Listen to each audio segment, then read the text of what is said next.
Hello to everyone tuning in. This is the Flipping Down the House podcast featuring our very first ever podcast. If you'd like to learn about the ins and outs of taking a house and turning it into a profitable investment, you may have just found the right place. Today, we're having our first introduction conversation here with the Keshavarznias, Natalie, Niagara Realtor and visionary of homes, and Sharvin, sharp-minded businessman and contractor. Together, they form the dynamic duo that turns any property they choose into a fresh new home. Let's get started.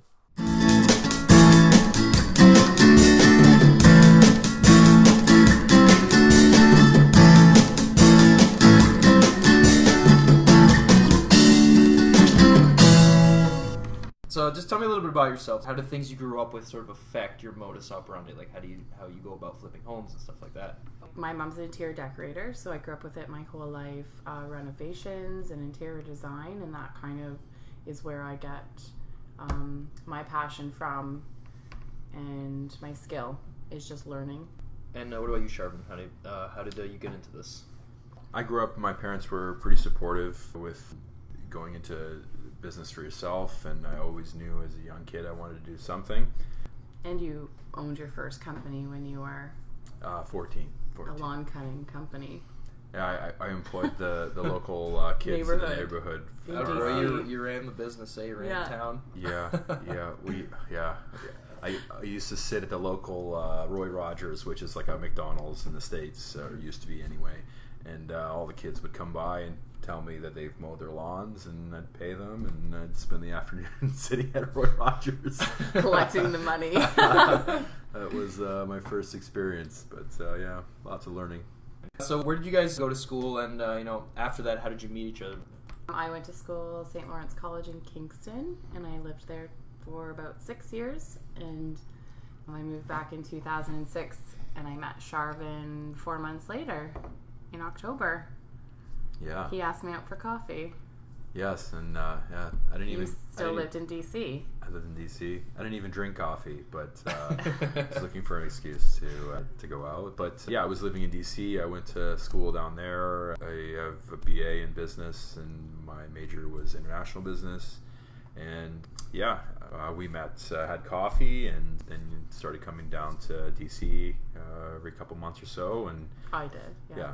And yeah, you... next thing you know, we were in a relationship, and we moved out west. Yeah. Oh, very nice.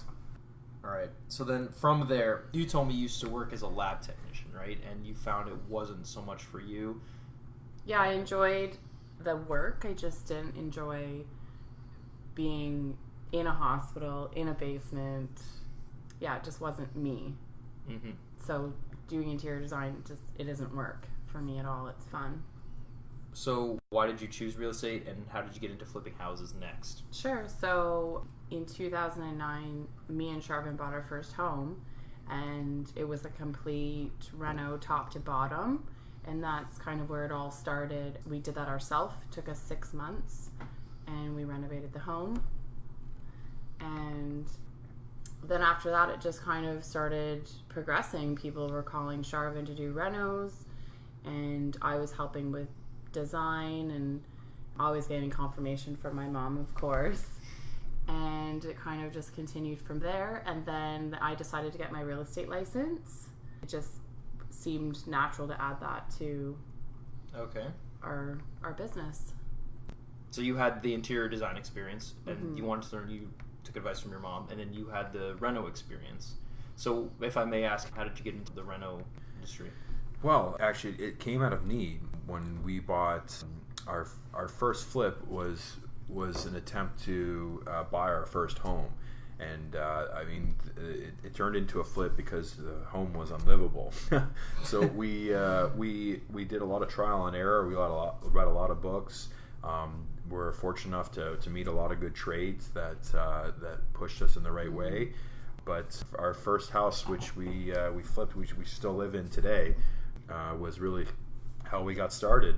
And it kind of how the business started was people came over and they said, "Wow, we really like what you've done here. Is there any way that you could do it at our house?" And one thing led to another, and now we have a business. Okay. when you have design ideas, like what are some of the influences you like to have? Like, are some colors or some sort of shapes? Like, what is something that you What influence? Well, Yeah. usually when I walk into a flip, I just look around. I decide the area, what kind of layout, what's in style, and just kind of go from there. Mostly I use what's in trend, or what's on trend, I guess you should say. Or where do you go to look for trend, for example? I mean, you do house, online. We travel quite a bit. We travel. So Natalie's Yeah, we always looking. take ideas when we go to different places. And she's a very good visionary. Like, she can walk into a space And I just visualize it right away.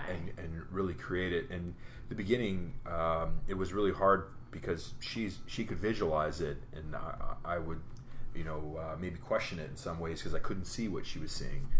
But she's a great visionary. But now we're at the point where when I say, you just say okay. I have full trust. Yes. And she asked me to paint an accent wall bright red. I do it because I know somehow, some way it's gonna work. You just have, that's the thing. You got to have a trust in this kind of a business. It's a partnership, Right. right?